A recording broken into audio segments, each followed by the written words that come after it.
Nothing seemed to be going the Bruins' way November 12th when they played host to the Ronge Ice Wolves.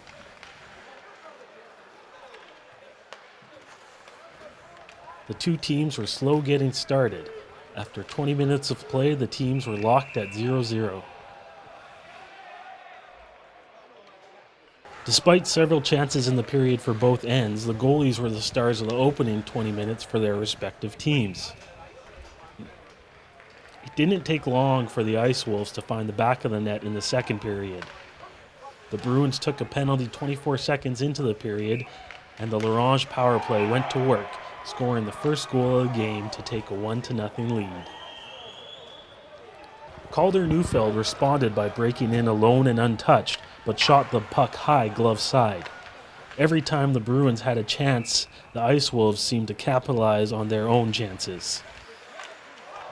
Shortly after Neufeld's breakaway, the Ice Wolves scored on this wraparound to increase their lead to 2. The Bruins continued to put pressure on, but couldn't find the back of the net. Early in the second, it looked as though the Bruins broke the shutout, but after the referee met with the linesman, the goal was ruled to be knocked in by a high stick.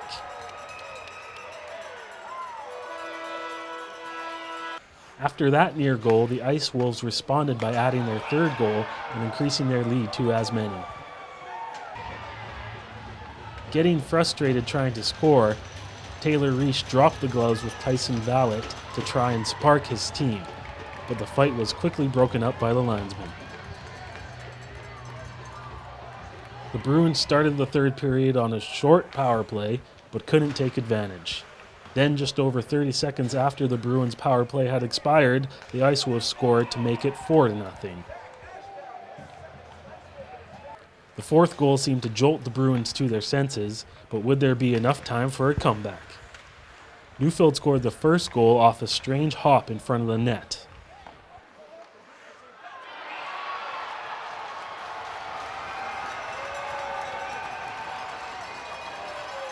Less than 2 minutes later, Ryan Ostertag dangled around a defender and went straight to the top floor on the Ice Wolves goalie.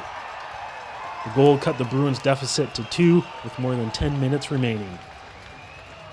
Despite some chances, the Bruins ran out of time and lost 4-2.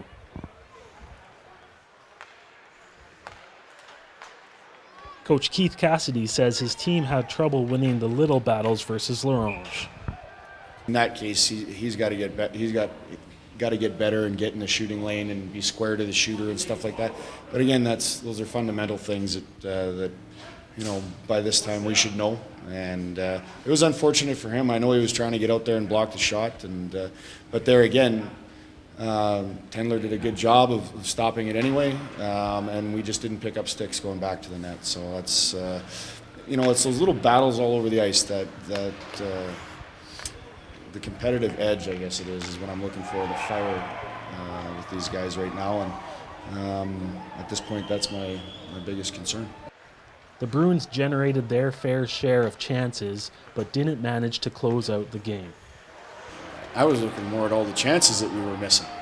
We had breakaways, we had great opportunities to score all over the place. We had pucks right in front of the net that, on any given night, we would have been up, 5-3 after the second period.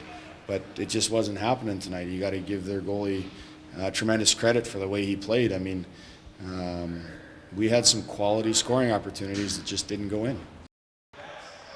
Cassidy says starting the third period, his team was still in a position to win the game. Well, the start of the third period is very disappointing for me. I mean, here we are. We got an opportunity to get back in the game with the power play. We got a minute on the power play.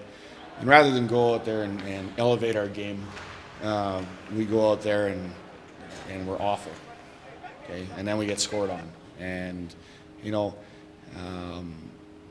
if you want to be in a big time situation, then play a big time game, And I need to see that. That was a very disappointing part of the game for me. For EstevanMercury.ca, I'm Reese Kelso.